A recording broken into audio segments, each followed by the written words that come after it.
भगवद गीता अध्याय 1 कुरुक्षेत्र के युद्ध स्थल में सैन्य निरीक्षण।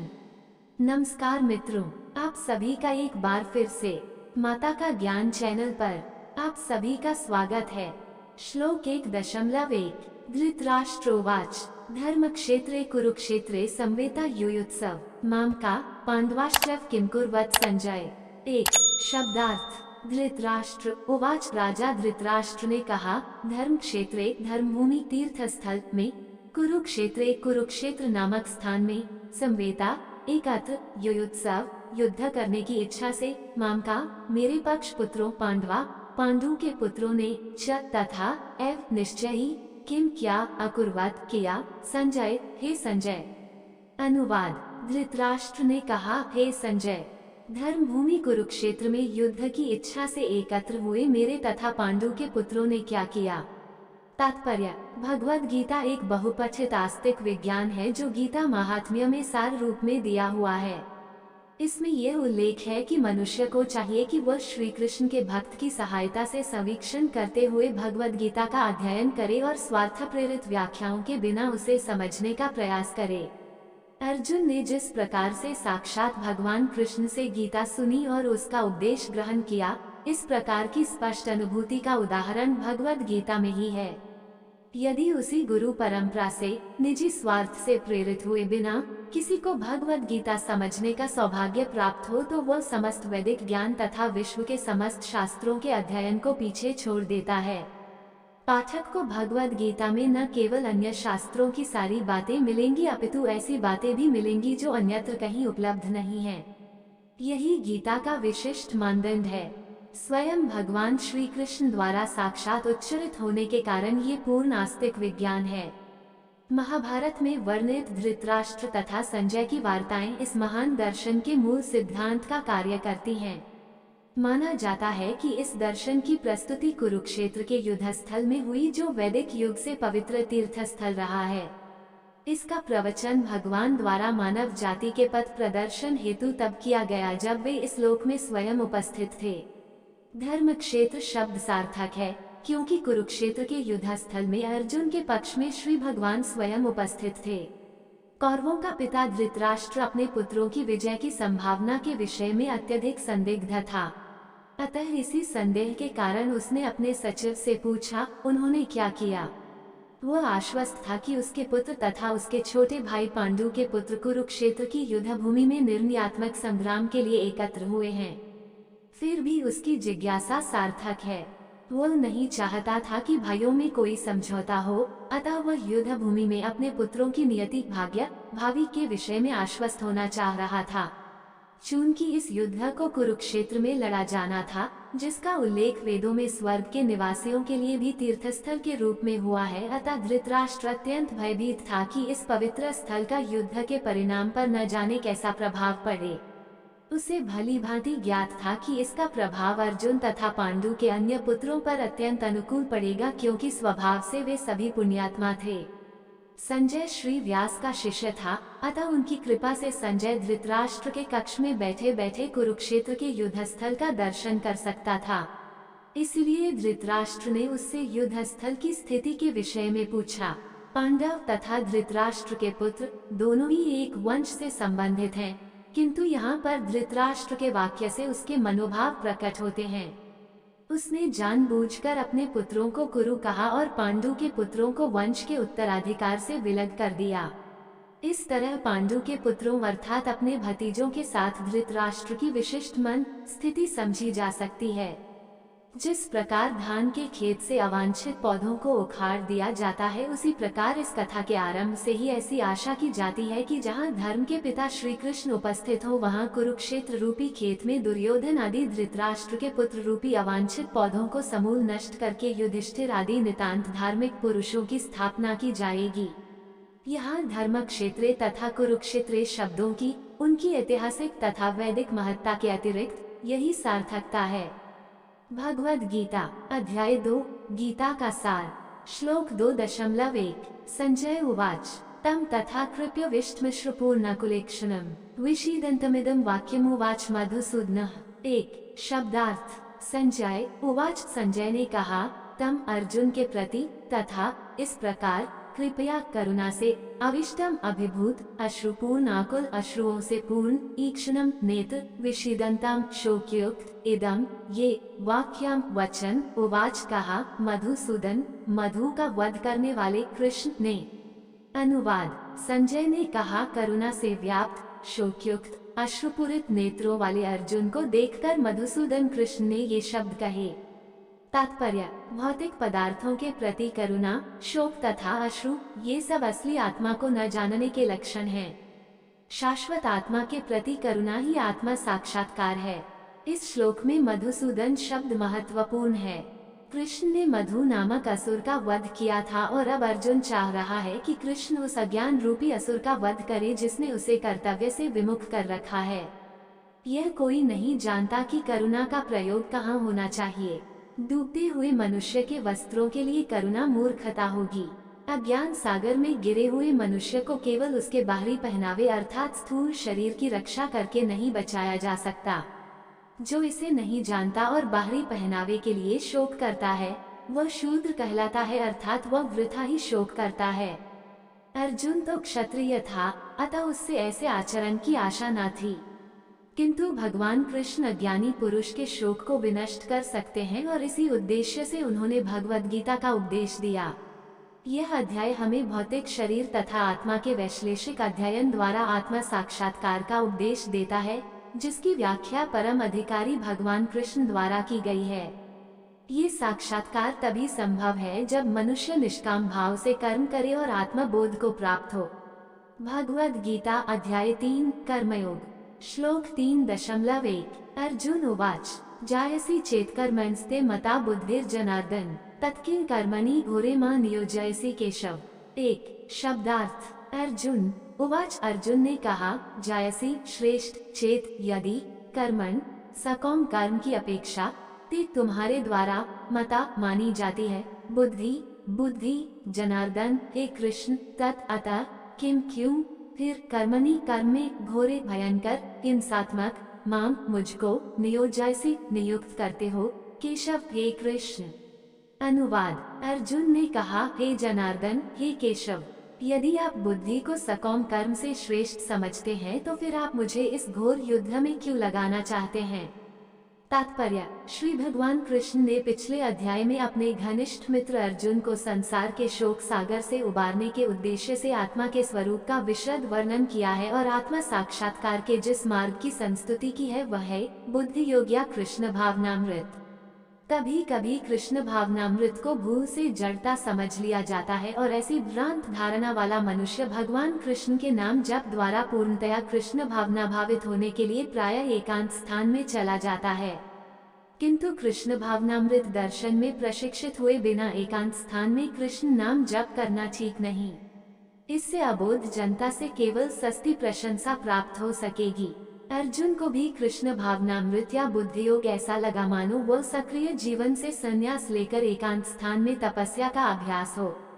दूसरे शब्दों में वह कृष्ण भावनामृत को बहाना बनाकर चातुरी पूर्वक युद्ध से जी छुड़ाना चाहता था, किंतु एकनिष्ठ शिष्य होने के नाते उसने यह बात अपने गुरु के समक्ष रखी और कृष्ण से सर्वोत्तम कार्य विधि के विषय में प्रश्न किया। उत्तर में भगवान ने तृतीय अध्याय में कर्मयोग अर्थात कृष्ण भावना भावित कर्म की विस्तृत व्याख्या की।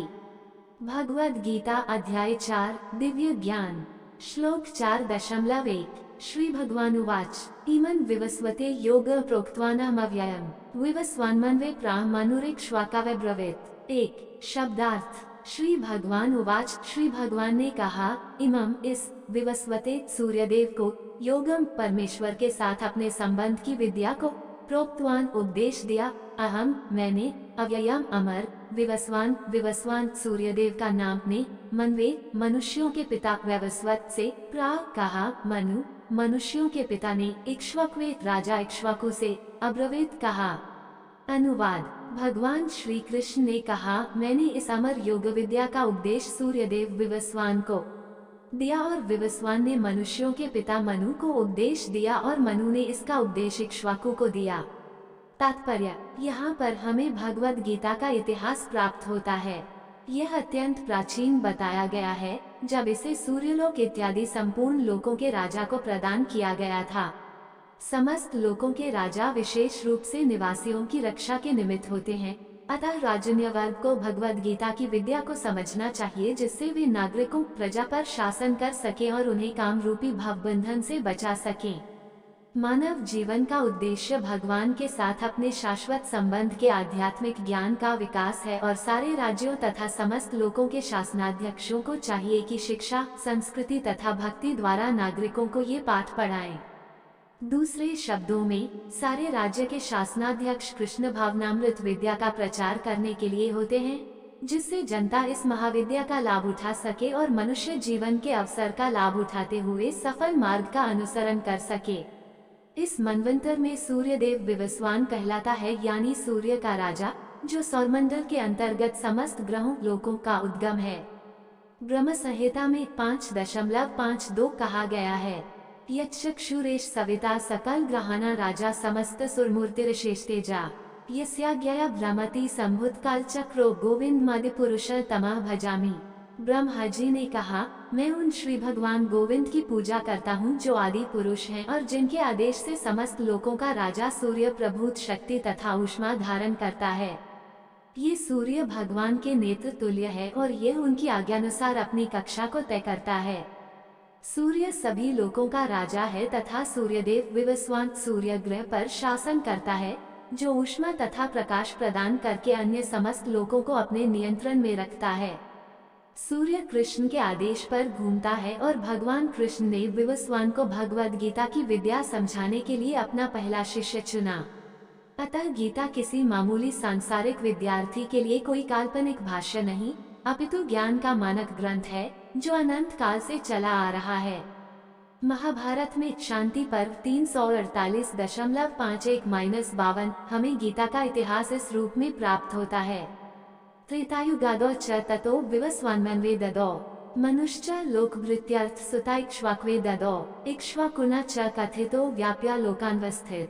त्रेतायुग के आदि में विवस्वान ने परमेश्वर संबंधी इस विज्ञान का उपदेश मनु को दिया और मनुष्यों के जनक मनु ने इसे अपने पुत्र इक्ष्वाकु को दिया। इक्ष्वाकु इस पृथ्वी के शासक थे और उस रघुकुल के पूर्वज थे जिसमें भगवान श्री राम ने अवतार लिया।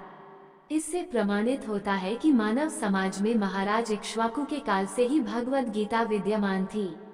इस समय कलियुग के केवल 5000 वर्ष व्यतीत हुए हैं, जबकि इसकी पूर्णायु 4,32,000 वर्ष है। इसके पूर्व द्वापर युग 8 लाख वर्ष था और इसके भी पूर्व त्रेतायुग 12 लाख वर्ष था। इस प्रकार लगभग 20,05,000 वर्ष पूर्व मनु ने अपने शिष्य तथा पुत्र इक्ष्वाकु से, जो इस पृथ्वी के राजा थे, श्रीमद् भगवद गीता कही। वर्तमान मनु की आयु लगभग 30 करोड़ 53 लाख वर्ष अनुमानित की जाती है, जिसमें से 12 करोड़ 4 लाख वर्ष बीत चुके हैं। यह मानते हुए कि मनु के जन्म के पूर्व भगवान ने अपने शिष्य सूर्यदेव विवस्वान को गीता सुनाई, मोटा अनुमान यह है कि गीता कम से कम 12 करोड़ 4 लाख वर्ष पहले कही गई और मानव समाज में ये 20 लाख वर्षों से विद्यमान रही। इसे भगवान ने लगभग 5000 वर्ष पूर्व अर्जुन से पुनः कहा। गीता के अनुसार ही तथा इसके वक्ता भगवान कृष्ण के कथन के अनुसार यह गीता के इतिहास का मोटा अनुमान है। सूर्यदेव विवस्वान को इसीलिए गीता सुनाई गई क्योंकि वह क्षत्रिय था और उन समस्त क्षत्रियों का जनक है जो सूर्यवंशी हैं। चूंकि भगवद गीता वेदों के ही समान है क्योंकि इसे श्री भगवान ने कहा था, अतः ये ज्ञान अपौरुषेय है। चूंकि वैदिक आदेशों को यथारूप में बिना किसी मानवीय विवेचना के स्वीकार किया जाता है, फलत गीता को भी किसी सांसारिक विवेचना के बिना स्वीकार किया जाना चाहिए। संसारी तार्किक जन अपनी अपनी विधि से गीता के विषय में चिंतन कर सकते हैं, किंतु ये यथारूप भगवद गीता नहीं है। अतः भगवद गीता को गुरु परंपरा से यथारूप में ग्रहण करना चाहिए। यहाँ पर यह वर्णन हुआ है कि भगवान ने इसे सूर्यदेव से कहा, सूर्यदेव ने अपने पुत्र मनु से और मनु ने अपने पुत्र इक्ष्वाकु से कहा। भगवद गीता अध्याय 5 कर्मयोग कृष्ण भावना भावित कर्म। श्लोक 5.1 अर्जुन उवाच संन्यासं कर्मणा कृष्ण पुनर्योग च शंससि यच्छ्रेय योरेकं तन्मे ब्रूहि सुनिश्चितम्। 1 शब्दार्थ अर्जुन उवाच अर्जुन ने कहा, संन्यासम संन्यास, कर्मणाम संपूर्ण कर्मों के, कृष्ण ये कृष्ण, पुनः फिर, योगम भक्ति, च भी शंससी प्रशंसा करते हो, यच्चो श्रेय अधिक लाभप्रद है, अयो इन दोनों में से एक तत् वह मेरे लिए ब्रूहि कहिए, सुनिश्चितम निश्चित रूप से। अनुवाद। अर्जुन ने कहा, हे कृष्ण, पहले आप मुझसे कर्म त्यागने के लिए कहते हैं और फिर भक्तिपूर्वक कर्म करने का आदेश देते हैं। क्या आप अब कृपा करके निश्चित रूप से मुझे बताएंगे कि इन दोनों में से कौन अधिक लाभप्रद है? तात्पर्य। भगवद गीता के इस 5वें अध्याय में भगवान बताते हैं कि भक्तिपूर्वक किया गया कर्म शुष्क चिंतन से श्रेष्ठ है। भक्ति पथ अधिक सुगम है, क्योंकि दिव्य स्वरूपा भक्ति मनुष्य को कर्म बंधन से मुक्त करती है। द्वितीय अध्याय में आत्मा तथा उसके शरीर बंधन का सामान्य ज्ञान बतलाया गया है। उसी में बुद्धि योग अर्थात भक्ति द्वारा इस भौतिक बंधन से निकलने का भी वर्णन हुआ है। तृतीय अध्याय में ये बताया गया है कि ज्ञानी को कोई कार्य नहीं करने पड़ते। चतुर्थ अध्याय में भगवान ने अर्जुन को बताया है कि सारे यज्ञों का पर्यवसान ज्ञान में होता है, किंतु चतुर्थ अध्याय के अंत में भगवान ने अर्जुन को सलाह दी कि वह पूर्ण ज्ञान से युक्त होकर उठ करके युद्ध करे। अतः इस प्रकार एक ही साथ भक्तिमय कर्म तथा ज्ञानयुक्त कर्म की महत्ता पर बल देते हुए कृष्ण ने अर्जुन के संकल्प को भ्रमित कर दिया है। अर्जुन ये समझता है कि ज्ञान में संन्यास का अर्थ है इंद्रिय कार्यों के रूप में समस्त प्रकार के कार्यकलापों का परित्याग। किंतु यदि भक्ति योग में कोई कर्म करता है तो फिर कर्म का किस तरह त्याग हुआ? दूसरे शब्दों में वह ये सोचता है कि ज्ञान में संन्यास को सभी प्रकार के कार्यों से मुक्त होना चाहिए, क्योंकि उसे कर्म तथा ज्ञान असंगत से लगते हैं। ऐसा लगता है कि वह ये नहीं समझ पाया कि ज्ञान के साथ किया गया कर्म बंधनकारी न होने के कारण अकर्म के ही तुल्य है। अतः वह पूछता है कि वह सब प्रकार से कर्म त्याग दे या पूर्ण ज्ञान से युक्त होकर कर्म करे। भगवद गीता अध्याय 6 ध्यान योग श्लोक 6.1 श्री भगवानुवाच अनाश्रित कर्मफलम कार्यम कर्म करोति यः स सन्यासी च योगी च न निर्निर्न चाक्रिया। 1 शब्दार्थ। श्री भगवान उवाच, भगवान ने कहा, अनाश्रित शरण ग्रहण किए बिना कर्म फलम कर्मफल की, कार्यम कर्तव्य कर्म कर्म करोति करता है, यह जो स वह सन्यासी सन्यासी च भी योगी योगी च भी न नहीं नि रहित अग्नि अग्नि न तो च भी अक्रिया क्रियाहीन। अनुवाद। श्री भगवान ने कहा, जो पुरुष अपने कर्मफल के प्रति अनासक्त है और जो अपने कर्तव्य का पालन करता है, वही सन्यासी और असली योगी है। वह नहीं जो न तो अग्नि जलाता है और न कर्म करता है। तात्पर्य। इस अध्याय में भगवान बताते हैं कि अष्टांग योग पद्धति मन तथा इंद्रियों को वश में करने का साधन है, किंतु इस कलियुग में सामान्य जनता के लिए इसे संपन्न कर पाना अत्यंत कठिन है। यद्यपि इस अध्याय में अष्टांग योग पद्धति की संस्तुति की गई है, किंतु भगवान बल देते हैं कि कर्मयोग या कृष्ण भावनामृत में कर्म करना इससे श्रेष्ठ है। इस संसार में प्रत्येक मनुष्य अपने परिवार के पालनार्थ तथा अपनी सामग्री के रक्षार्थ कर्म करता है, किंतु कोई भी मनुष्य बिना किसी स्वार्थ, किसी व्यक्तिगत तृप्ति के, चाहे वह तृप्ति आत्मकेंद्रित हो या व्यापक, कर्म नहीं करता। पूर्णता की कसौटी है कृष्ण भावनामृत में कर्म करना, कर्म के फलों का भोग करने के उद्देश्य से नहीं। कृष्ण भावनामृत में कर्म करना प्रत्येक व्यक्ति का कर्तव्य है, क्योंकि सभी लोग परमेश्वर के अंश हैं। शरीर के अंग पूरे शरीर के लिए कार्य करते हैं। शरीर के अंग अपनी तुष्टि के लिए नहीं, अपितु पूरे शरीर की तुष्टि के लिए कार्य करते हैं। इसी प्रकार जो जीव अपनी तुष्टि के लिए नहीं, अपितु परब्रह्म की तुष्टि के लिए कार्य करता है, वही पूर्ण सन्यासी या पूर्ण योगी है। कभी कभी सन्यासी सोचते हैं कि उन्हें सारे कार्यों से मुक्ति मिल गई, अतः वे अग्निहोत्र यज्ञ करना बंद कर देते हैं, लेकिन वस्तुतः वे स्वार्थी हैं, क्योंकि उनका लक्ष्य निराकार ब्रह्म से तादात्म्य स्थापित करना होता है। ऐसी इच्छा भौतिक इच्छा से तो श्रेष्ठ है, किंतु ये स्वार्थ से रहित नहीं होती। इसी प्रकार जो योगी समस्त कर्म बंद करके अर्धनिमीलित नेत्रों से योगाभ्यास करता है, वह भी आत्मतुष्टि की इच्छा से पूरित होता है। किंतु कृष्ण भावना भावित व्यक्ति बिना किसी स्वार्थ के पूर्ण ब्रह्म की तुष्टि के लिए कर्म करता है। कृष्ण भावना भावित व्यक्ति को कभी भी आत्मतुष्टि की इच्छा नहीं रहती। उसका एकमात्र लक्ष्य कृष्ण को प्रसन्न करना रहता है, अतः वह पूर्ण सन्यासी या पूर्ण योगी होता है। त्याग के सर्वोच्च प्रतीक भगवान चैतन्य प्रार्थना करते हैं, न धन न जन न सुंदरी कविता व जगदीश काम्ये मम जन्मनि जन्मनीश्वरे भवतात् भक्तिर्हितुकी त्वयि। हे सर्वशक्तिमान प्रभु, मुझे न तो धन संग्रह की कामना है, न मैं सुंदर स्त्रियों के साथ रमण करने का अभिलाषी हूँ, न ही मुझे अनुयायियों की कामना है। मैं तो जन्म जन्मांतर आपकी प्रेमा भक्ति की हेतु की कृपा का ही अभिलाषी हूँ। भगवद गीता अध्याय 7 भगवद ज्ञान श्लोक 7.1 श्री भगवानुवाच मय्यासक्तं न पार्थ योगं युञ्जन्मदाश्रया असंशयं संग्रम मा यथा ज्ञास्यसि तच्छृणु।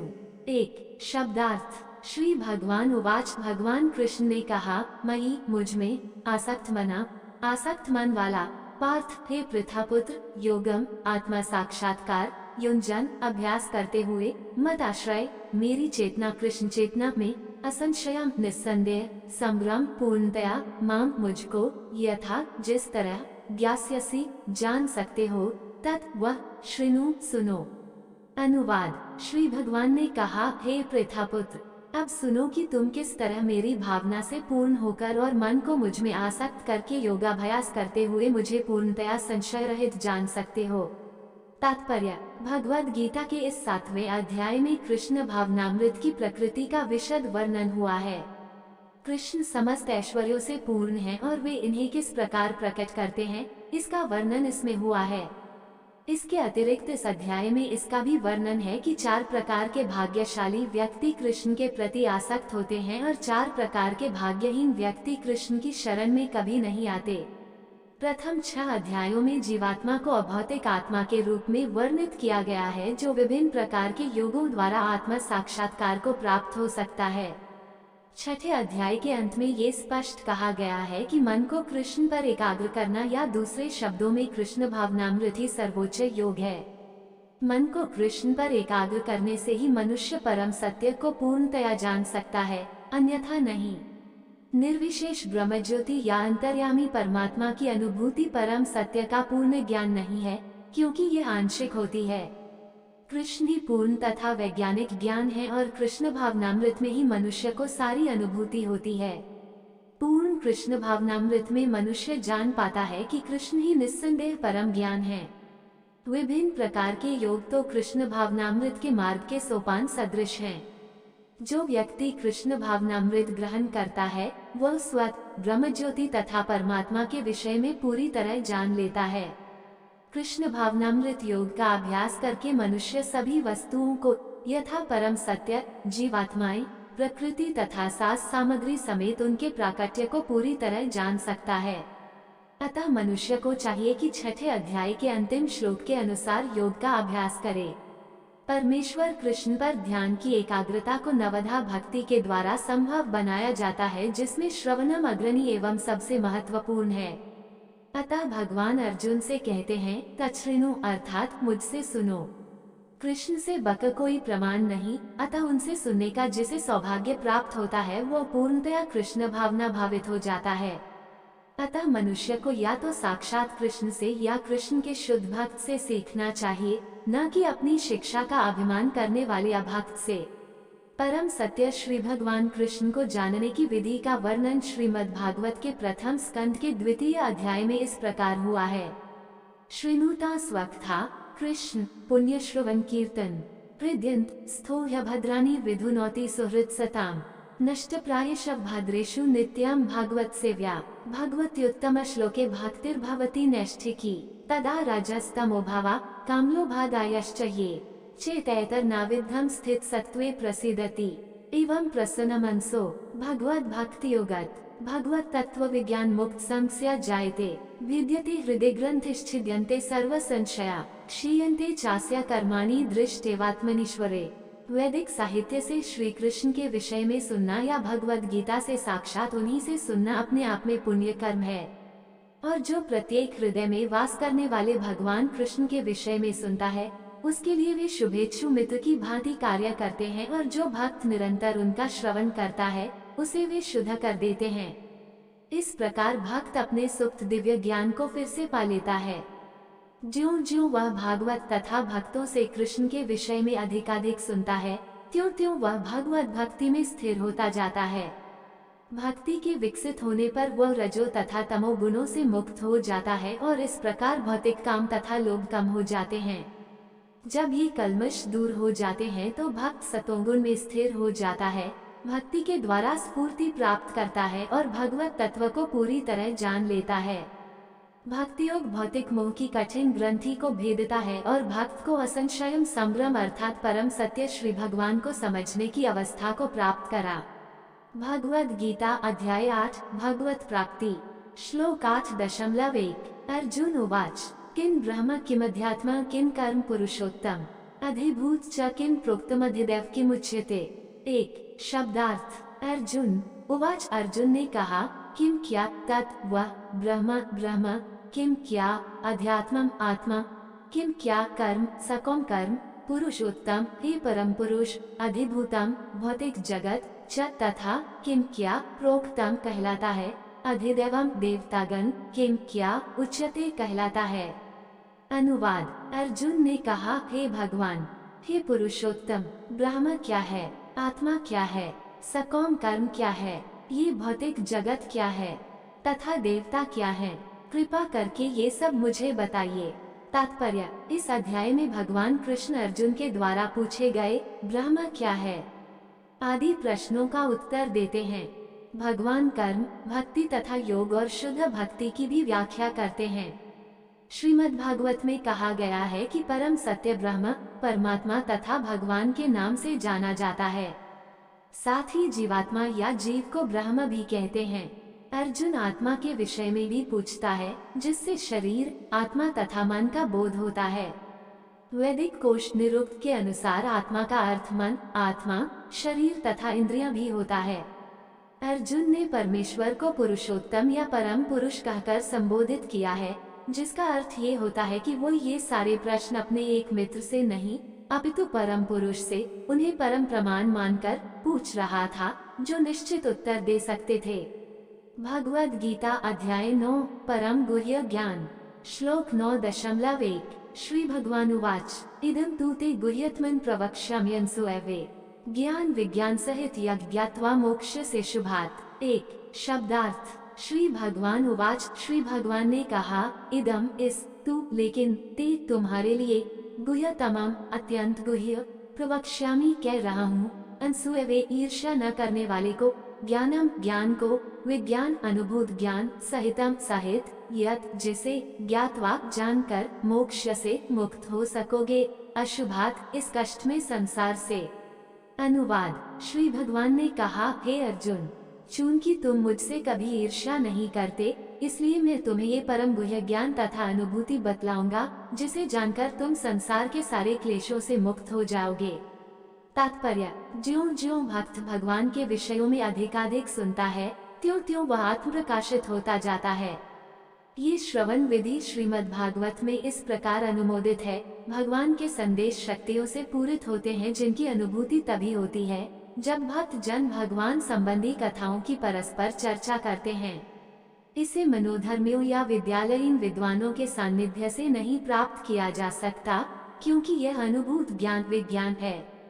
भक्तगण परमेश्वर की सेवा में निरंतर लगे रहते हैं।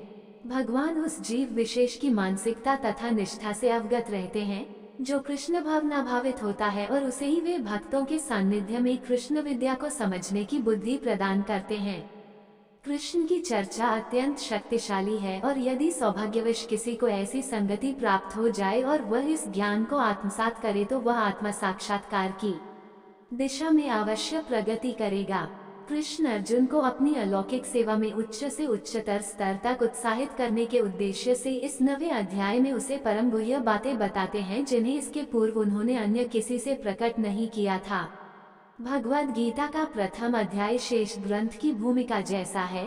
द्वितीय तथा तृतीय अध्याय में जिस आध्यात्मिक ज्ञान का वर्णन हुआ है वह गुह्य कहा गया है।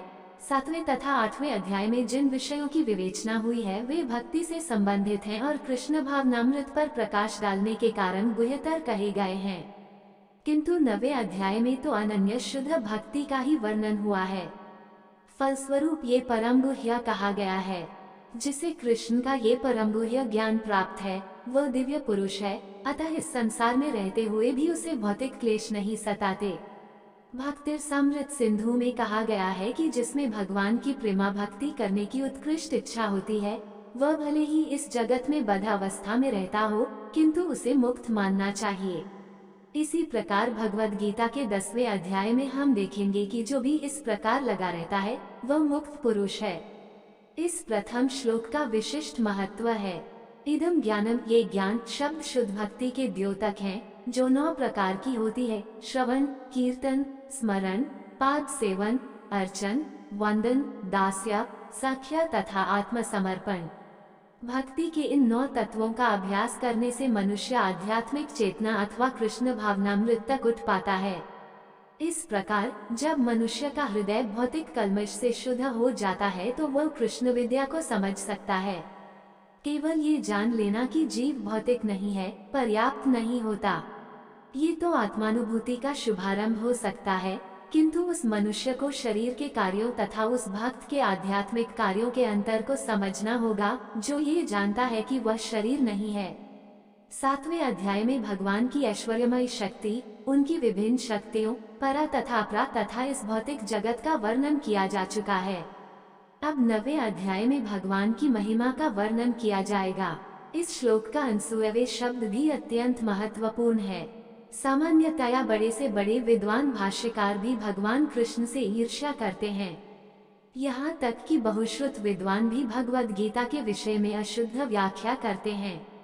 चूंकि वे कृष्ण के प्रति ईर्ष्या रखते हैं, अतः उनकी टीकाएं व्यर्थ होती हैं। केवल कृष्ण भक्तों द्वारा की गई टीकाएं ही प्रामाणिक हैं। कोई भी ऐसा व्यक्ति जो कृष्ण के प्रति ईर्ष्यालु है, न तो भगवद गीता की व्याख्या कर सकता है, न पूर्ण ज्ञान प्रदान कर सकता है। जो व्यक्ति कृष्ण को जाने बिना उनके चरित्र की आलोचना करता है, वह मूर्ख है। अतः ऐसी टीकाओं से सावधान रहना चाहिए। जो व्यक्ति यह समझते हैं कि कृष्ण भगवान हैं और शुद्ध तथा दिव्य पुरुष हैं, उनके लिए ये अध्याय लाभप्रद होंगे। भगवद गीता अध्याय 10, श्री भगवान का ऐश्वर्य। श्लोक 10.1 श्री भगवान उवाच भूयः महाबाहो शृणु मे परमं वच यते प्रियमानाया वक्ष्यामि हितकाम्यया। 1 शब्दार्थ। श्री भगवान उवाच, भगवान ने कहा, भूय फिर एव निश्चयी, महाबाहो के बलिष्ठ भुजाओं वाले, शृणु सुनो, मेरा, परमं परम, वच उपदेश, यत जो ते तुमको, अहम मैं, प्रियमाना या अपना प्रिय मानकर, वक्ष्यामि कहता हूँ, हित काम्यया तुम्हारे हित लाभ के लिए। अनुवाद। श्री भगवान ने कहा, हे महाबाहो अर्जुन, और आगे सुनो, चूंकि तुम मेरे प्रिय सखा हो, अतः मैं तुम्हारे लाभ के लिए ऐसा ज्ञान प्रदान करूंगा जो अभी तक मेरे द्वारा बताए गए ज्ञान से श्रेष्ठ होगा। तात्पर्य। पराशर मुनि ने भगवान शब्द की व्याख्या इस प्रकार की है, जो पूर्ण रूप से षडैश्वर्यों, संपूर्ण शक्ति, संपूर्ण यश, संपूर्ण धन, संपूर्ण ज्ञान, संपूर्ण सौंदर्य तथा संपूर्ण त्याग से युक्त है, वह भगवान है। जब कृष्ण इस धराधाम में थे तो उन्होंने 6 ऐश्वर्यों का प्रदर्शन किया था। फलत पराशर जैसे मुनियों ने कृष्ण को भगवान रूप में स्वीकार किया है। अब अर्जुन को कृष्ण अपने ऐश्वर्यों तथा कार्य का और भी गुह्य ज्ञान प्रदान कर रहे हैं। इसके पूर्व 7वें अध्याय से प्रारंभ करके वे अपनी शक्तियों तथा उनके कार्य करने के विषय में बता चुके हैं। अब इस अध्याय में वे अपने ऐश्वर्यों का वर्णन कर रहे हैं। पिछले अध्याय में उन्होंने दृढ़ विश्वास के साथ भक्ति स्थापित करने में अपनी विभिन्न शक्तियों के योगदान की चर्चा स्पष्टतया की है। इस अध्याय में पुनः वे अर्जुन को अपनी सृष्टियों तथा विभिन्न ऐश्वर्यों के विषय में बता रहे हैं। ज्यों ज्यों भगवान के विषय में कोई सुनता है, त्यों त्यों वह भक्ति में रमता जाता है। मनुष्य को चाहिए कि भक्तों की संगति में भगवान के विषय में सदा श्रवण करे, इससे उसकी भक्ति बढ़ेगी। भक्तों के समाज में ऐसी चर्चाएं केवल उन लोगों के बीच हो सकती हैं जो सचमुच कृष्ण भावनामृत के इच्छुक हों। ऐसी चर्चाओं में अन्य लोग भाग नहीं ले सकते। भगवान अर्जुन से स्पष्ट शब्दों में कहते हैं कि चूंकि तुम मुझे अत्यंत प्रिय हो, अतः तुम्हारे लाभ के लिए ऐसी बातें कह रहा हूँ। भगवद गीता अध्याय 11 विराट रूप। श्लोक 11.1 अर्जुन उवाच मदनुग्रहाय परमं गुह्यमध्यात्म संगीतम यत्त्वयोक्तं वचस्तेन मोहे विगतो माम। एक शब्दार्थ। अर्जुन उवाच, अर्जुन ने कहा, मत अनुग्रहाय, मुझ पर कृपा करने के लिए, परमं परम, गुह्यम गोपनीय, अध्यात्म आध्यात्मिक, संगीतम नाम से जाना जाने वाला, विषयक यत् जो, त्वया आपके द्वारा, उक्तम कहे गए, वच शब्द, तेन उससे, मोह अयम ये, विगत हट गया, मम मेरा। अनुवाद। अर्जुन ने कहा, आपने जिन अत्यंत गुह्य आध्यात्मिक विषयों का मुझे उपदेश दिया है, उसे सुनकर अब मेरा मोह दूर हो गया है। तात्पर्य। इस अध्याय में कृष्ण को समस्त कारणों के कारण के रूप में दिखाया गया है, यहाँ तक कि वे उन महाविष्णु के भी कारण स्वरूप हैं, जिनसे भौतिक ब्रह्मांडों का उद्भव होता है। कृष्ण अवतार नहीं है, वे समस्त अवतारों के उद्गम हैं। इसकी पूर्ण व्याख्या पिछले अध्याय में की गई है। अब जहाँ तक अर्जुन की बात है, उसका कहना है कि उसका मोह दूर हो गया है। इसका अर्थ ये हुआ कि वह कृष्ण को अपना मित्र स्वरूप सामान्य मनुष्य नहीं मानता, अपितु उन्हें प्रत्येक वस्तु का कारण मानता है। अर्जुन अत्यधिक प्रबुद्ध हो चुका है और उसे प्रसन्नता है कि उसे कृष्ण जैसा मित्र मिला है, किंतु अब वो ये सोचता है कि भले ही वो कृष्ण को हर एक वस्तु का कारण मान ले, किंतु दूसरे लोग नहीं मानेंगे।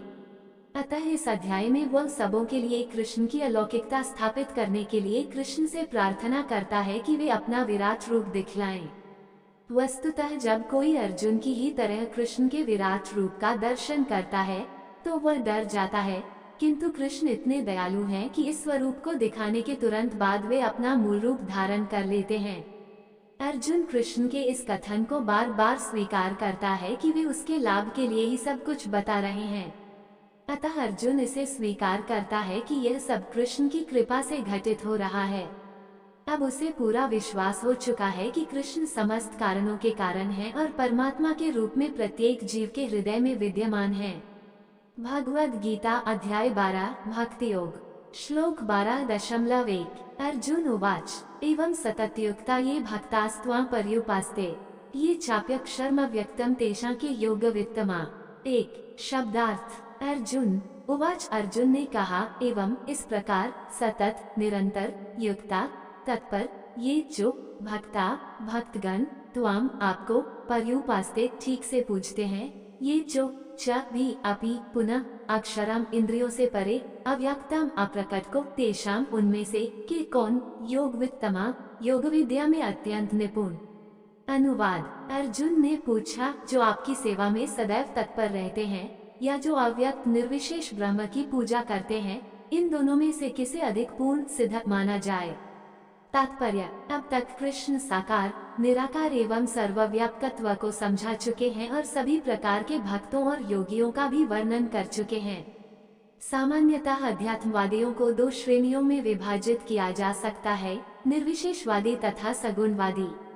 सगुणवादी भक्त अपनी सारी शक्ति से परमेश्वर की सेवा करता है। निर्विशेषवादी भी कृष्ण की सेवा करता है, किंतु प्रत्यक्ष रूप से न करके वह अप्रत्यक्ष निर्विशेष ब्रह्म का ध्यान करता है। इस अध्याय में हम देखेंगे कि परम सत्य की अनुभूति की विभिन्न विधियों में भक्ति योग सर्वोत्कृष्ट है। यदि कोई भगवान का सानिध्य चाहता है, तो उसे भक्ति करनी चाहिए। जो लोग भक्ति के द्वारा परमेश्वर की प्रत्यक्ष सेवा करते हैं, वे सगुणवादी कहलाते हैं। जो लोग निर्विशेष ब्रह्म का ध्यान करते हैं, वे निर्विशेषवादी कहलाते हैं। यहाँ पर अर्जुन पूछता है कि इन दोनों में से कौन श्रेष्ठ है। यद्यपि परम सत्य के साक्षात्कार के अनेक साधन हैं, किंतु इस अध्याय में कृष्ण भक्ति योग को सबों में श्रेष्ठ बताते हैं। ये सर्वाधिक प्रत्यक्ष है और ईश्वर का सानिध्य प्राप्त करने के लिए सबसे सुगम साधन है। भगवद गीता के द्वितीय अध्याय में भगवान ने बताया है कि जीव भौतिक शरीर नहीं है, वह आध्यात्मिक स्फुलिंग है और परम सत्य परम पूर्ण है। 7वें अध्याय में उन्होंने जीव को परम पूर्ण का अंश बताते हुए पूर्ण पर ही ध्यान लगाने की सलाह दी है। पुनः 8वें अध्याय में कहा है कि जो मनुष्य भौतिक शरीर का त्याग करते समय कृष्ण का ध्यान करता है, वह कृष्ण के धाम को तुरंत चला जाता है। यही नहीं, 6ठे अध्याय के अंत में भगवान स्पष्ट कहते हैं कि योगियों में से जो भी अपने अंतःकरण में निरंतर कृष्ण का चिंतन करता है, वही परम सिद्ध माना जाता है। इस प्रकार प्रायः प्रत्येक अध्याय का यही निष्कर्ष है कि मनुष्य को कृष्ण के सगुण रूप के प्रति अनुरक्त होना चाहिए, क्योंकि वही चरम आत्म साक्षात्कार है। इतने पर भी ऐसे लोग हैं जो कृष्ण के साकार रूप के प्रति अनुरक्त नहीं होते। वे दृढ़तापूर्वक विलग रहते हैं, यहाँ तक कि भगवद गीता की टीका करते हुए भी वे अन्य लोगों को कृष्ण से हटाना चाहते हैं और उनकी सारी भक्ति निर्विशेष ब्रह्मज्योति की ओर मोड़ते हैं। वे परम सत्य के उस निराकार रूप का ही ध्यान करना श्रेष्ठ मानते हैं, जो इंद्रियों की पहुंच के परे है तथा अप्रकट है। इस तरह सचमुच में अध्यात्मवादियों की दो श्रेणियां हैं। अब अर्जुन ये निश्चित कर लेना चाहता है कि कौन सी विधि सुगम है और इन दोनों श्रेणियों में से कौन सर्वाधिक पूर्ण है। दूसरे शब्दों में वह अपनी स्थिति स्पष्ट कर लेना चाहता है, क्योंकि वह कृष्ण के सगुण रूप के प्रति अनुरक्त है। वह निराकार ब्रह्म के प्रति आसक्त नहीं है। वह जान लेना चाहता है कि उसकी स्थिति सुरक्षित तो है। निराकार स्वरूप चाहे इस लोक में हो चाहे भगवान के परम लोक में हो, ध्यान के लिए समस्या बना रहता है। वास्तव में कोई भी परम सत्य के निराकार रूप का ठीक से चिंतन नहीं कर सकता। अतः अर्जुन कहना चाहता है कि इस तरह से समय गंवाने से क्या लाभ।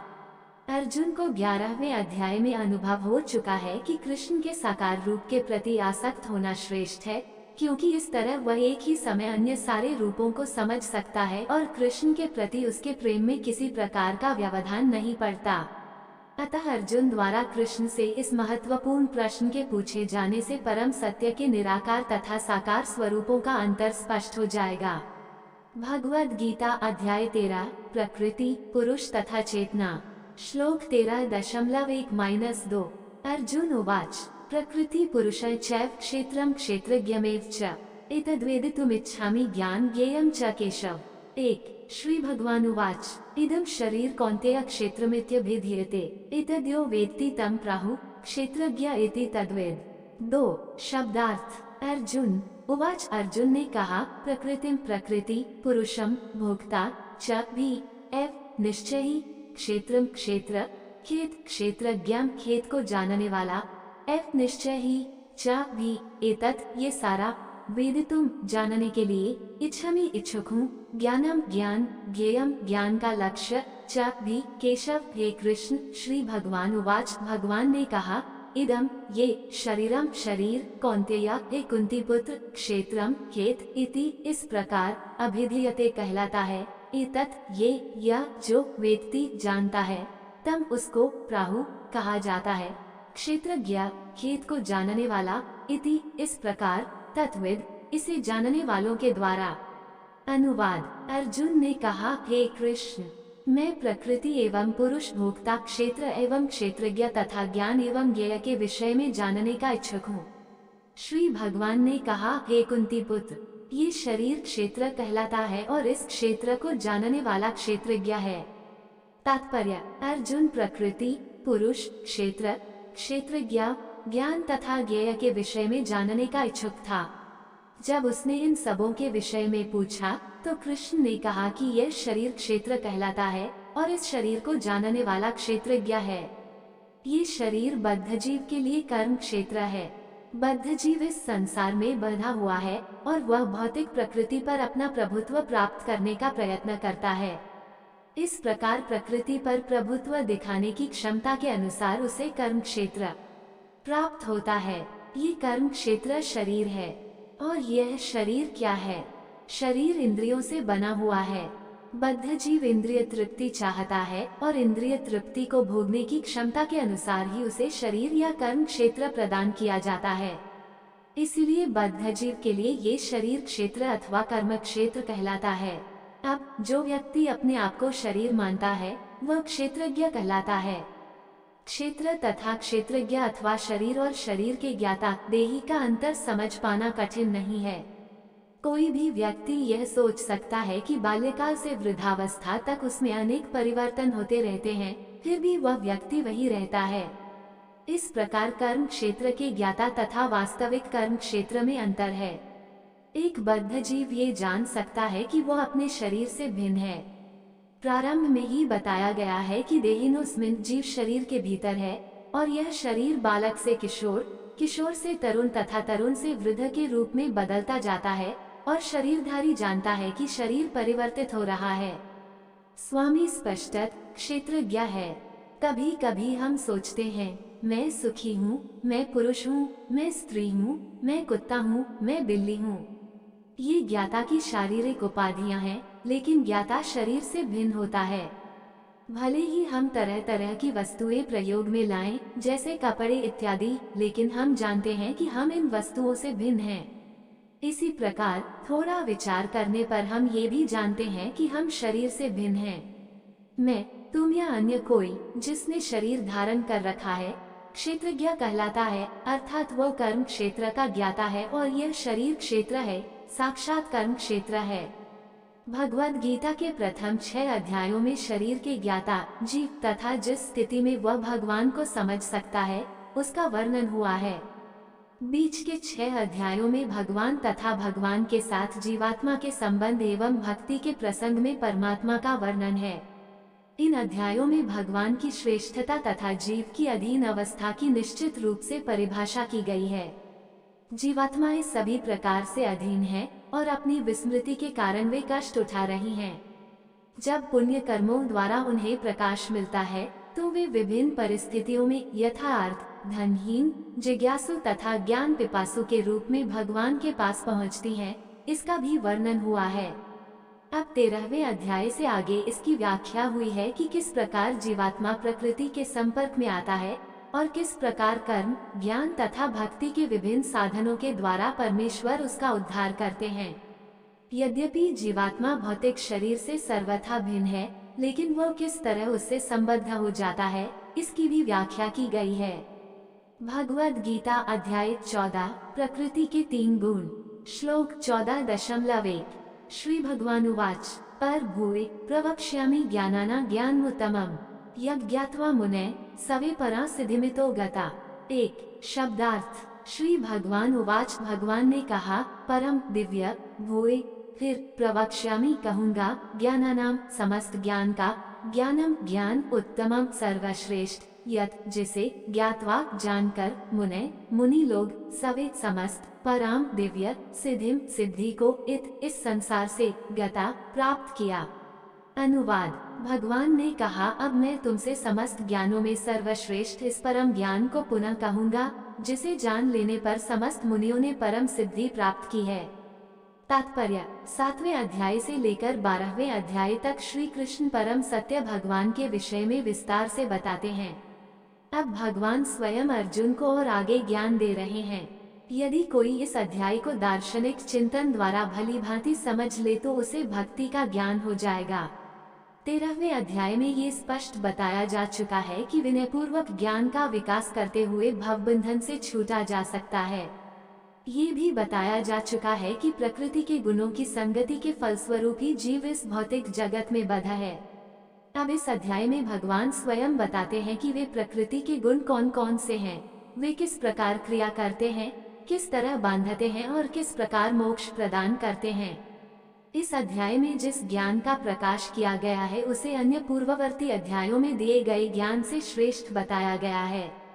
इस ज्ञान को प्राप्त करके अनेक मुनियों ने सिद्धि प्राप्त की और वे वैकुंठ लोक के भागी हुए। अब भगवान उसी ज्ञान को और अच्छे ढंग से बताने जा रहे हैं। ये ज्ञान अभी तक बताए गए समस्त ज्ञानयोग से कहीं अधिक श्रेष्ठ है और इसे जान लेने पर अनेक लोगों को सिद्धि प्राप्त हुई है। अतः यह आशा की जाती है कि जो भी इस अध्याय को समझेगा उसे सिद्धि प्राप्त होगी।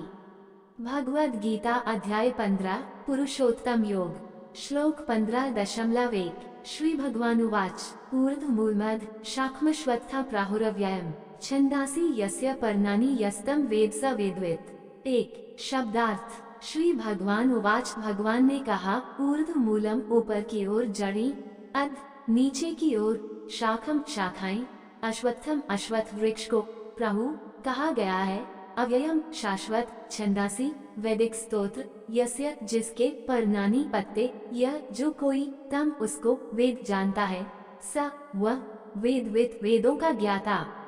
अनुवाद। भगवान ने कहा जाता है कि एक शाश्वत अश्वत्थ वृक्ष है जिसकी जड़ें तो ऊपर की ओर हैं और शाखाएं नीचे की ओर तथा पत्तियां वैदिक स्तोत्र हैं। जो इस वृक्ष को जानता है वो वेदों का ज्ञाता है। तात्पर्य: क्लियंडस को आरो भक्ति योग की महत्ता की विवेचना के बाद ये पूछा जा सकता है, वेदों का क्या प्रयोजन है। इस अध्याय में बताया गया है कि वैदिक अध्ययन का प्रयोजन कृष्ण को समझना है। अतएव जो कृष्ण भावना भावित है, जो भक्ति में रत है, वो वेदों को पहले से जानता है। इस भौतिक जगत के बंधन की तुलना अश्वत्थ के वृक्ष से की गई है। जो व्यक्ति सकाम कर्मों में लगा है, उसके लिए इस वृक्ष का कोई अंत नहीं है। वो एक शाखा से दूसरी में और दूसरी से तीसरी में घूमता रहता है। इस जगत रूपी वृक्ष का कोई अंत नहीं है और जो इस वृक्ष में आसक्त है, उसकी मुक्ति की कोई संभावना नहीं है। वैदिक स्तोत्र जो आत्मोन्नति के लिए हैं, वे ही इस वृक्ष के पत्ते हैं। इस वृक्ष की जड़ें ऊपर की ओर बढ़ती हैं, क्योंकि वे इस ब्रह्मांड के सर्वोच्च लोक से प्रारंभ होती हैं, जहाँ पर ब्रह्मा स्थित हैं। यदि कोई इस मोह रूपी अविनाशी वृक्ष को समझ लेता है, तो वह इससे बाहर निकल सकता है। बाहर निकलने की इस विधि को जानना आवश्यक है। पिछले अध्यायों में बताया जा चुका है कि भवबंधन से निकलने की कई विधियां हैं। हम 13वें अध्याय तक ये देख चुके हैं कि भगवत भक्ति ही सर्वोत्कृष्ट विधि है। भक्ति का मूल सिद्धांत है भौतिक कार्यों से विरक्ति तथा भगवान की दिव्य सेवा में अनुरक्ति। इस अध्याय के प्रारंभ में संसार से आसक्ति तोड़ने की विधि का वर्णन हुआ है। इस संसार की जड़ें ऊपर को बढ़ती हैं। इसका अर्थ है कि ब्रह्मांड के सर्वोच्च लोक से पूर्ण भौतिक पदार्थ से यह प्रक्रिया शुरू होती है। वहीं से सारे ब्रह्मांड का विस्तार होता है, जिसमें अनेक लोग उसकी शाखाओं के रूप में होते हैं। इसके फल जीवों के कर्मों के फल के अर्थात धर्म, अर्थ, काम तथा मोक्ष के द्योतक हैं। यद्यपि इस संसार में ऐसे वृक्ष का जिसकी शाखाएं नीचे की ओर हों तथा जड़ें ऊपर की ओर हों, कोई अनुभव नहीं है, किंतु बात कुछ ऐसी ही है। ऐसा वृक्ष जलाशय के निकट पाया जा सकता है। हम देख सकते हैं जलाशय के तट पर उगे वृक्ष का प्रतिबिंब जल में पड़ता है, तो उसकी जड़ें ऊपर तथा शाखाएं नीचे की ओर दिखती हैं। दूसरे शब्दों में, ये जगत रूपी वृक्ष आध्यात्मिक जगत रूपी वास्तविक वृक्ष का प्रतिबिंब मात्र है। इस आध्यात्मिक जगत का प्रतिबिंब हमारी इच्छाओं में स्थित है, जिस प्रकार वृक्ष का प्रतिबिंब जल में रहता है। इच्छा ही इस प्रतिबिंबित भौतिक प्रकाश में वस्तुओं के स्थित होने का कारण है। जो व्यक्ति इस भौतिक जगत से बाहर निकलना चाहता है, उसे वैश्लेषिक अध्ययन के माध्यम से इस वृक्ष को भलीभांति जान लेना चाहिए। फिर वह इस वृक्ष से अपना संबंध विच्छेद कर सकता है। ये वृक्ष वास्तविक वृक्ष का प्रतिबिंब होने के कारण वास्तविक प्रतिरूप है। आध्यात्मिक जगत में सब कुछ है। ब्रह्मा को निर्विशेषवादी इस भौतिक वृक्ष का मूल मानते हैं और सांख्य दर्शन के अनुसार इसी मूल से पहले प्रकृति, पुरुष और तब 3 गुण निकलते हैं और फिर 5 स्थूल तत्व, 5 महाभूत, फिर 10 इंद्रियां, दशेंद्रिय, मन आदि। इस प्रकार वे सारे संसार को 24 तत्वों में विभाजित करते हैं। यदि ब्रह्म समस्त अभिव्यक्तियों का केंद्र है, तो एक प्रकार से यह भौतिक जगत 180 अंश गोलार्ध में है और दूसरे 180 अंश गोलार्ध में आध्यात्मिक जगत है। चूंकि यह भौतिक जगत उल्टा प्रतिबिंब है, अतः आध्यात्मिक जगत में भी इसी प्रकार की विविधता होनी चाहिए। प्रकृति परमेश्वर की बहिरंगा शक्ति है और पुरुष साक्षात परमेश्वर है। इसकी व्याख्या भगवद गीता में हो चुकी है। चूंकि यह अभिव्यक्ति भौतिक है, अतः क्षणिक है। प्रतिबिंब भी क्षणिक होता है, क्योंकि कभी वह दिखता है और कभी नहीं दिखता, परंतु वह स्रोत जहाँ से यह प्रतिबिंब प्रतिबिंबित होता है, शाश्वत है। वास्तविक वृक्ष के भौतिक प्रतिबिंब का विच्छेदन करना होता है। जब कोई कहता है कि अमुक व्यक्ति वेद जानता है, तो इससे समझा जाता है कि वह इस जगत की आसक्ति से विच्छेद करना जानता है। यदि वह इस विधि को जानता है, तो समझिए कि वह वास्तव में वेदों को जानता है। जो व्यक्ति वेदों के कर्मकांड द्वारा आकृष्ट होता है, वह इस वृक्ष की सुंदर हरी पत्तियों से आकृष्ट होता है। वह वेदों के वास्तविक उद्देश्य को नहीं जानता। वेदों का उद्देश्य भगवान ने स्वयं प्रकट किया है और वह है इस प्रतिबिंबित वृक्ष को काटकर आध्यात्मिक जगत के वास्तविक वृक्ष को प्राप्त करना। भगवद गीता अध्याय 16, दैवी तथा आसुरी स्वभाव।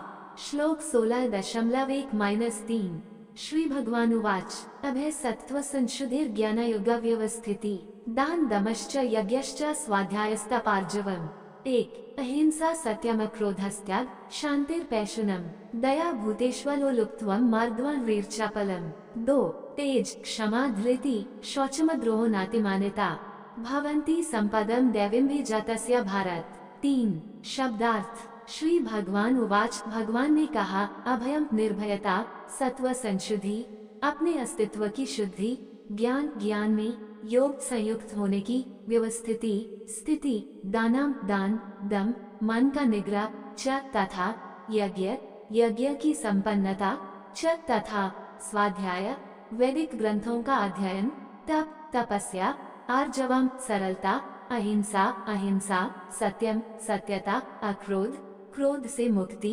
त्याग शांति मन शांति अपैशुनम छिद्रान्वेषण से अरुचि दया करुणा भूतेषु समस्त जीवों के प्रति अलोलुप्त्वम लोभ से मुक्ति मर्दवम भद्रता लज्जा अचापलम संकल्प तेज बल क्षमा धृति धैर्य शौचम पवित्रता अद्रोह ईर्ष्या से मुक्ति नहीं अतिमानिता सम्मान की आशा भवंती है संपन्न गुण दैवीं दिव्य स्वभाव अभिजातस्य उत्पन्न हुए का भारत हे भरत पुत्र।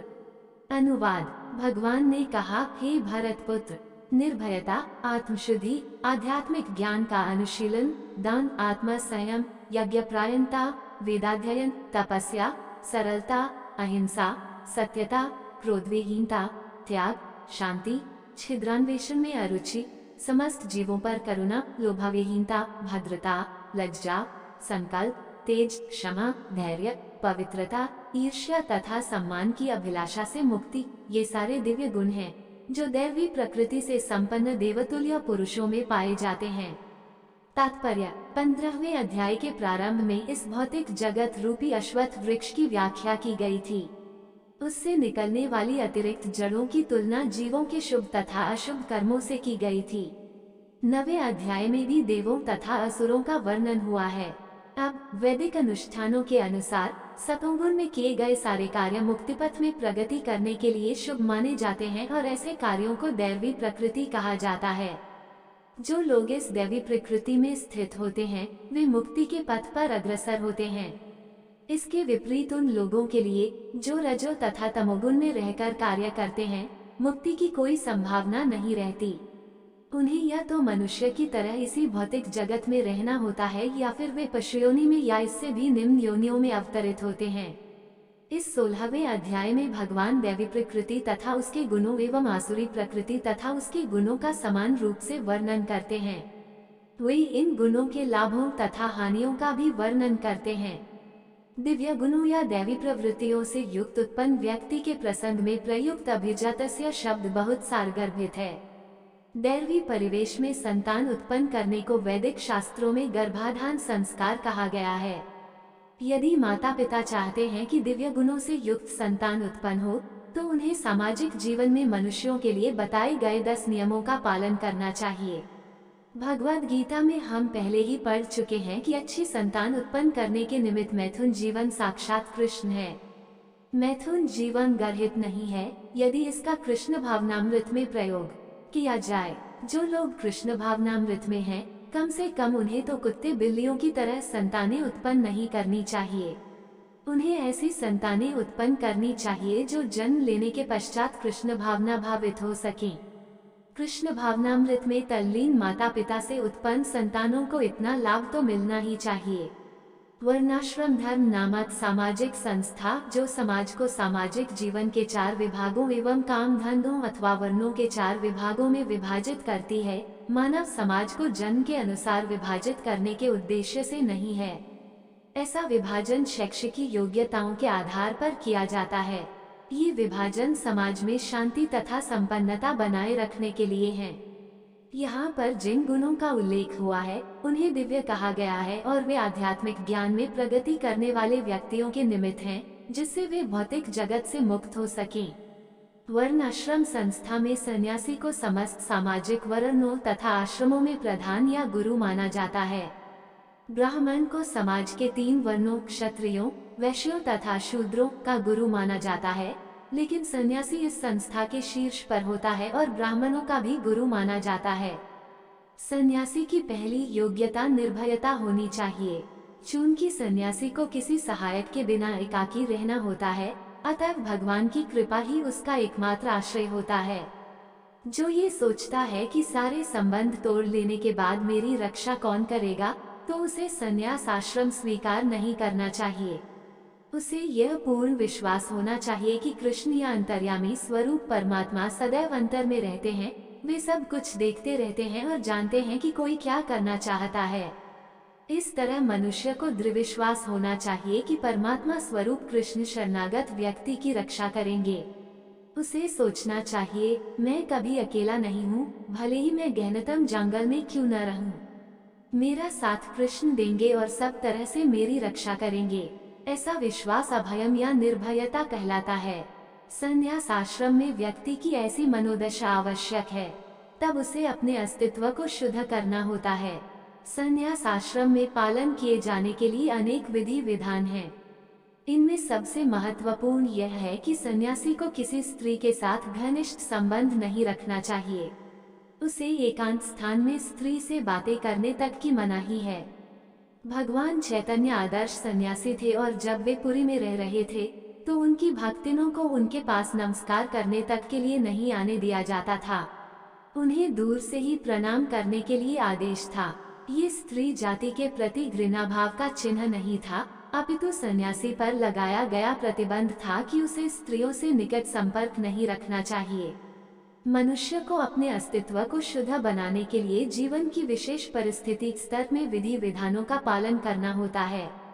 सन्यासी के लिए स्त्रियों के साथ घनिष्ठ संबंध तथा इंद्रिय तृप्ति के लिए धन संग्रह वर्जित हैं।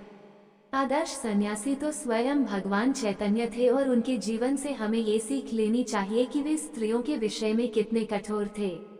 यद्यपि वे भगवान के सबसे वदान्य अवतार माने जाते हैं, क्योंकि वे अधम से अधम बद्ध जीवों को स्वीकार करते थे, लेकिन जहाँ तक स्त्रियों की संगति का प्रश्न था, वे संन्यास आश्रम के विधि विधानों का कठोरता के साथ पालन करते थे। उनका एक निजी पार्षद छोटा हरिदास अन्य पार्षदों के सहित उनके साथ निरंतर रहा, लेकिन किसी कारणवश उसने एक तरुणी को कामुक दृष्टि से देखा। भगवान चैतन्य इतने कठोर थे कि उन्होंने उसे अपने पार्षदों की संगति से तुरंत बाहर निकाल दिया। भगवान चैतन्य ने कहा, जो सन्यासी या अन्य कोई व्यक्ति प्रकृति के चंगुल से छूटने का इच्छुक है और अपने को आध्यात्मिक प्रकृति तक ऊपर उठाना चाहता है तथा भगवान के पास वापस जाना चाहता है, वह यदि भौतिक संपत्ति तथा स्त्री की ओर इंद्रिय तृप्ति के लिए देखता है, भले ही वो उनका भोग न करे, केवल उनकी ओर इच्छा दृष्टि से देखे, तो भी वह इतना गर्हित है कि उसके लिए श्रेयस्कर होगा कि वह ऐसी अवैध इच्छाएं करने के पूर्व आत्महत्या कर ले। इस तरह शुद्धि की ये विधियां हैं। अगला गुण है ज्ञानयोग व्यवस्थिति, ज्ञान के अनुशीलन में संलग्न रहना। सन्यासी का जीवन गृहस्थों तथा उन सबों को जो आध्यात्मिक उन्नति के वास्तविक जीवन को भूल चुके हैं, ज्ञान वितरित करने के लिए होता है। सन्यासी से आशा की जाती है कि वह अपनी जीविका के लिए द्वार द्वार भिक्षाटन करे, लेकिन इसका अर्थ यह नहीं है कि वह भिक्षुक है। विनयशीलता भी आध्यात्मिकता में स्थित मनुष्य की एक योग्यता है। सन्यासी मात्र विनयशीलता वश द्वार द्वार जाता है, भिक्षाटन के उद्देश्य से नहीं जाता, अपितु गृहस्थों को दर्शन देने तथा उनमें कृष्ण भावनामृत जगाने के लिए जाता है। ये सन्यासी का कर्तव्य है। यदि वह वास्तव में उन्नत है और उसे गुरु का आदेश प्राप्त है, तो उसे तर्क तथा ज्ञान द्वारा कृष्ण भावनामृत का उपदेश करना चाहिए, और यदि वह इतना उन्नत नहीं है तो उसे संन्यास आश्रम ग्रहण नहीं करना चाहिए। लेकिन यदि किसी ने पर्याप्त ज्ञान के बिना ही संन्यास आश्रम स्वीकार कर लिया है, तो उसे ज्ञान अनुशीलन के लिए प्रामाणिक गुरु से श्रवण में रत होना चाहिए। सन्यासी को निर्भीक होना चाहिए, उसे सत्व संशुद्धि तथा ज्ञानयोग में स्थित होना चाहिए। अगला गुण दान है। दान गृहस्थों के लिए है। गृहस्थों को चाहिए कि वे निष्कपटता से जीवन यापन करना सीखें और कमाई का 50% विश्व भर में कृष्ण भावनामृत के प्रचार में खर्च करें। इस प्रकार से गृहस्थ को चाहिए कि ऐसे कार्य में लगे संस्थान समितियों को दान दे। दान योग्य पात्र को दिया जाना चाहिए। जैसा आगे वर्णन किया जाएगा, दान भी कई तरह का होता है, यथा सतोगुण, रजोगुण तथा तमोगुण में दिया गया दान। सतोगुण में दिए जाने वाले दान की संस्तुति शास्त्रों ने की है, लेकिन रजो तथा तमोगुण में दिए गए दान की संस्तुति नहीं है, क्योंकि यह धन का अपव्यय मात्र है। संसार भर में कृष्ण भावनामृत के प्रसार हेतु ही दान दिया जाना चाहिए। ऐसा दान सतोगुणी होता है। जहाँ तक दम आत्मसंयम का प्रश्न है, ये धार्मिक समाज के अन्य आश्रमों के ही लिए नहीं है, अपितु गृहस्थ के लिए विशेष रूप से है। यद्यपि उसके पत्नी होती है, लेकिन उसे चाहिए कि व्यर्थ ही अपनी इंद्रियों को विषय भोग की ओर न मोड़े। गृहस्थों पर भी मैथुन जीवन के लिए प्रतिबंध है और इसका उपयोग केवल संतानोत्पत्ति के लिए किया जाना चाहिए। यदि वह संतान नहीं चाहता, तो उसे अपनी पत्नी के साथ विषय भोग में लिप्त नहीं होना चाहिए। आधुनिक समाज मैथुन जीवन का भोग करने के लिए निरोध विधियों का या अन्य घृणित विधियों का उपयोग करता है, जिससे संतान का उत्तरदायित्व न उठाना पड़े। ये दिव्य गुण नहीं, अपितु आसुरी गुण है। यदि कोई व्यक्ति, चाहे वह गृहस्थ ही क्यों न हो, आध्यात्मिक जीवन में प्रगति करना चाहता है, तो उसे अपने मैथुन जीवन पर संयम रखना होगा और उसे ऐसी संतान नहीं उत्पन्न करनी चाहिए जो कृष्ण की सेवा में काम न आए। यदि वह ऐसी संतान उत्पन्न करता है जो कृष्ण भावना भावित हो सके, तो वह सैकड़ों संतानें उत्पन्न कर सकता है। लेकिन ऐसी क्षमता के बिना किसी को इंद्रिय सुख के लिए काम भोग में लिप्त नहीं होना चाहिए। गृहस्थों को यज्ञ भी करना चाहिए, क्योंकि यज्ञ के लिए पर्याप्त धन चाहिए। ब्रह्मचर्य, वानप्रस्थ तथा संन्यास आश्रम वालों के पास धन नहीं होता। वे तो भिक्षाटन करके जीवित रहते हैं। अतः विभिन्न प्रकार के यज्ञ गृहस्थों के दायित्व हैं। उन्हें चाहिए कि वैदिक साहित्य द्वारा आदिष्ट अग्निहोत्र यज्ञ करें, लेकिन आजकल ऐसे यज्ञ अत्यंत खर्चीले हैं और हर किसी गृहस्थ के लिए इन्हें संपन्न कर पाना कठिन है। इस युग के लिए संस्तुत सर्वश्रेष्ठ यज्ञ है संकीर्तन यज्ञ। ये संकीर्तन यज्ञ हरे कृष्ण कृष्ण कृष्ण हरे हरे, हरे राम राम राम हरे हरे का जप सर्वोत्तम और सबसे कम खर्च वाला यज्ञ है और प्रत्येक व्यक्ति इसे करके लाभ उठा सकता है। अतएव दान, इंद्रिय संयम तथा यज्ञ करना, ये तीन बातें गृहस्थ के लिए हैं। स्वाध्याय या वेदाध्ययन ब्रह्मचर्य आश्रम या विद्यार्थी जीवन के लिए है। ब्रह्मचारियों का स्त्रियों से किसी प्रकार का संबंध नहीं होना चाहिए। उन्हें ब्रह्मचर्य जीवन बिताना चाहिए और आध्यात्मिक ज्ञान के अनुशीलन हेतु अपना मन वेदों के अध्ययन में लगाना चाहिए। यही स्वाध्याय है। तपस्या वानप्रस्थों के लिए है। मनुष्य को जीवन भर गृहस्थी नहीं बने रहना चाहिए। उसे स्मरण रखना होगा कि जीवन के 4 विभाग हैं: ब्रह्मचर्य, गृहस्थ, वानप्रस्थ तथा संन्यास। अतएव गृहस्थ रहने के बाद उसे विरक्त हो जाना चाहिए। यदि कोई 100 वर्ष जीवित रहता है, तो उसे 25 वर्ष तक ब्रह्मचर्य, 25 वर्ष तक गृहस्थ, 25 वर्ष तक वानप्रस्थ तथा 25 वर्ष तक संन्यास का जीवन बिताना चाहिए। ये वैदिक धार्मिक अनुशासन के नियम हैं। गृहस्थ जीवन से विरक्त होने पर मनुष्य को शरीर, मन तथा वाणी का संयम बरतना चाहिए। यही तपस्या है।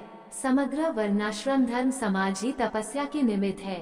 तपस्या के बिना किसी को मुक्ति नहीं मिल सकती।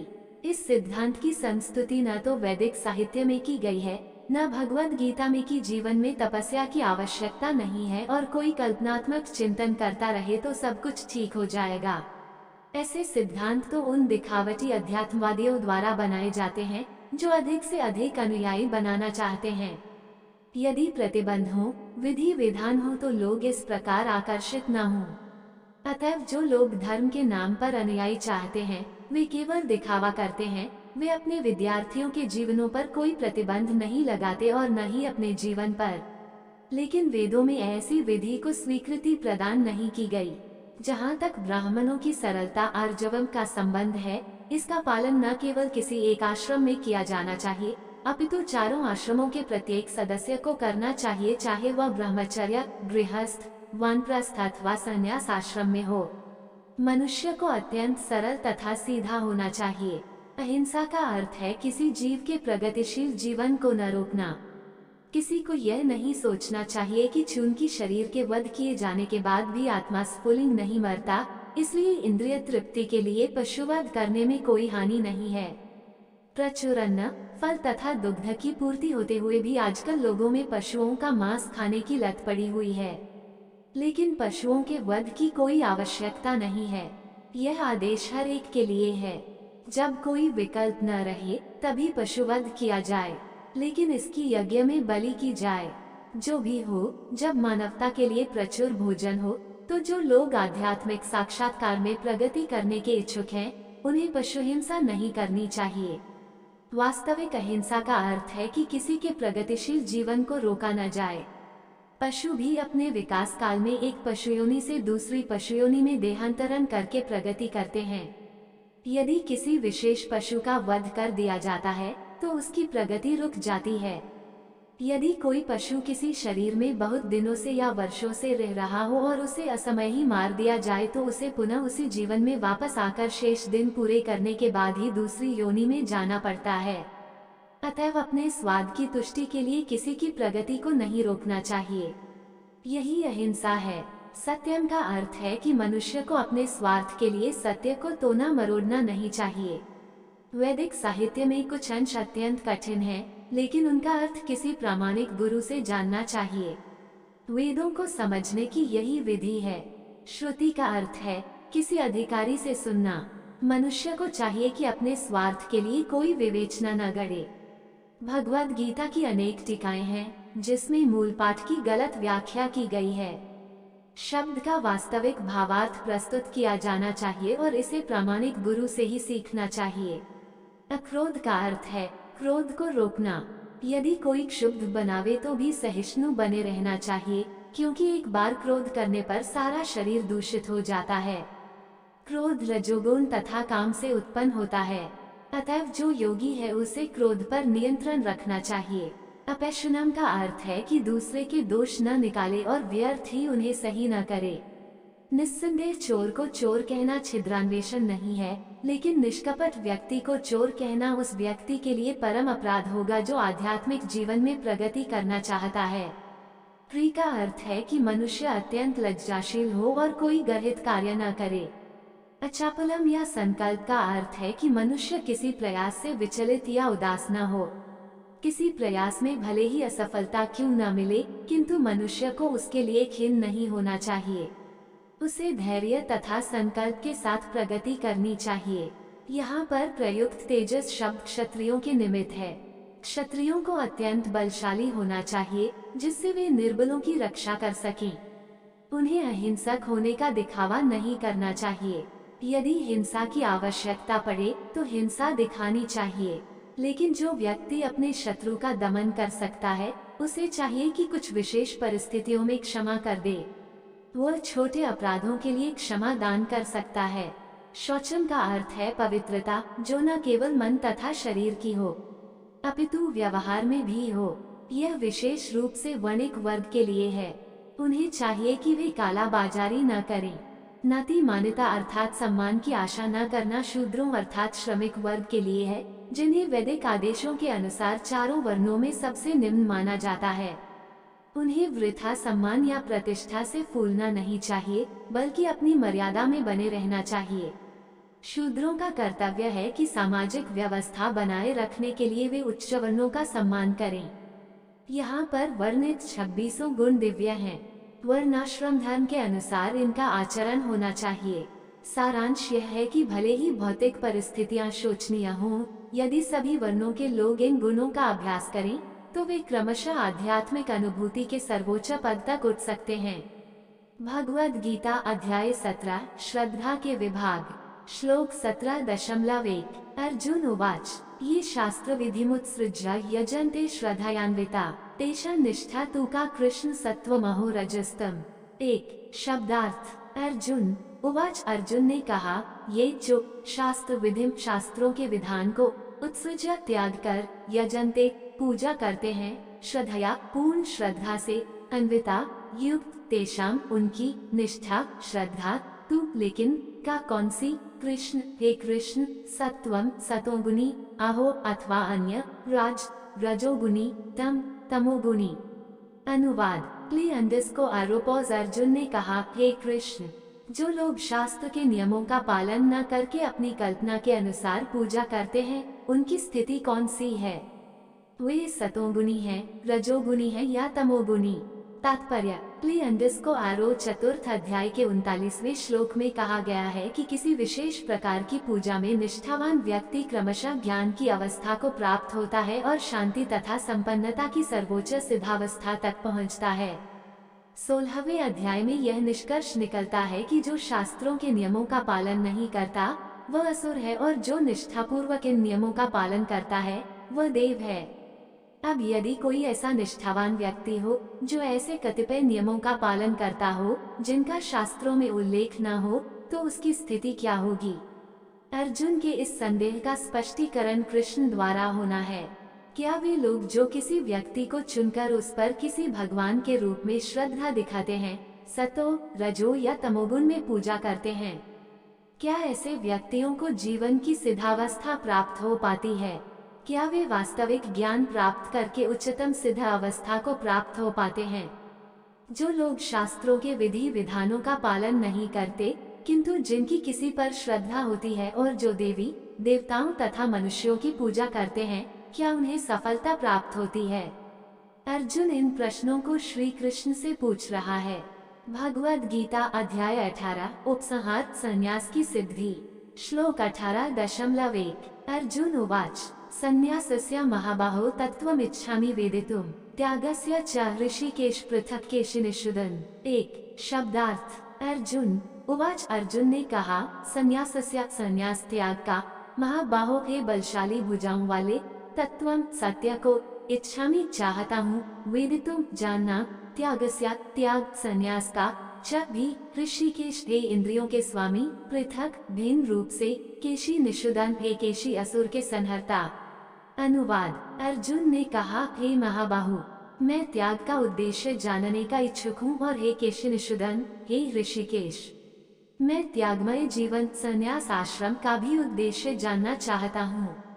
तात्पर्य वास्तव में भगवद गीता 17 अध्यायों में ही समाप्त हो जाती है। 18वां अध्याय तो पूर्व विवेचित विषयों का पूरक संक्षेप है।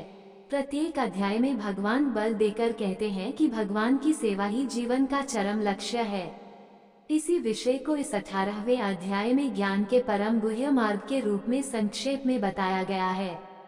प्रथम 6 अध्यायों में भक्ति योग पर बल दिया गया। योगिनां भी सर्वेषां, समस्त योगियों में से जो योगी अपने अंतर में सदैव मेरा चिंतन करता है वह सर्वश्रेष्ठ है।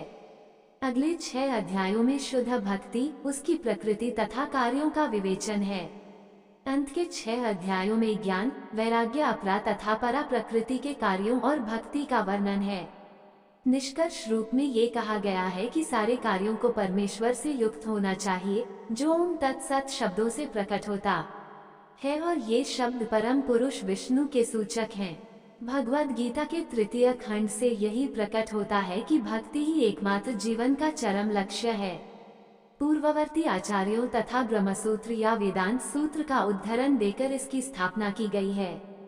कुछ निर्विशेषवादी वेदांत सूत्र के ज्ञान पर अपना एकाधिकार जनाते हैं, लेकिन वास्तव में वेदांत सूत्र भक्ति को समझने के लिए है, क्योंकि ब्रह्मसूत्र के रचयिता प्रणेता साक्षात भगवान हैं और वे ही इसके ज्ञाता हैं। इसका वर्णन 15वें अध्याय में हुआ है। प्रत्येक शास्त्र, प्रत्येक वेद का लक्ष्य भक्ति है। भगवद गीता में इसी की व्याख्या है। जिस प्रकार द्वितीय अध्याय में संपूर्ण विषय वस्तु की प्रस्तावना सार का वर्णन है, उसी प्रकार 18वें अध्याय में सारे उपदेश का सारांश दिया गया है। इसमें त्याग, वैराग्य तथा त्रिगुणातीत दिव्य पथ की प्राप्ति को ही जीवन का लक्ष्य बताया गया है।